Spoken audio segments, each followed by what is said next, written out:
Base sa isang pag-aaral sa Amerika, ang pag-inom ng beer nagdudulot ng paglabas ng isang uri ng kemikal na nagpapasaya sa tao. Pero paalala ng mga eksperto, ang sobra-sobrang pag-inom nakakasama naman sa kalusugan.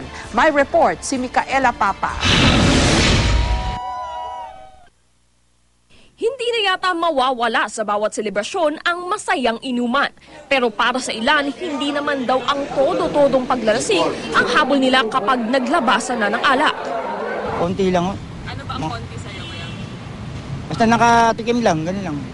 Nakakawala rin ng pagod. Parang medyo maano ang katawan, medyo malakas-lakas. Pero konti lang. Isang bote.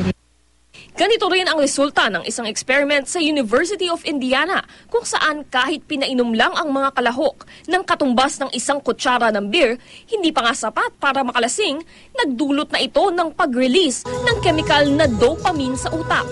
Ang dopamine ay tinatawag ding reward chemical na nagdudulot ng pakiramdam ng excitement at kaligayahan.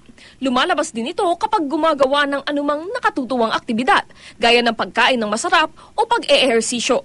Ayon sa isang neurologist, ang resulta ay nagpakita na hindi pa man lasing ang pagkakondisyon ng utak sa ligayang dulot ng pag-inom ang nagdudulot ng pakiramdam ng kaligayahan.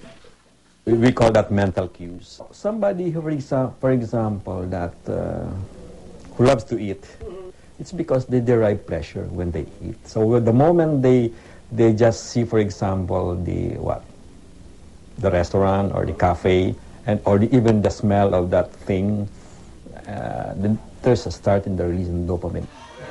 Sa pag-aaral, mas mataas ang dopamine na nailalabas sa mga taong may history na ng alcoholism sa pamilya.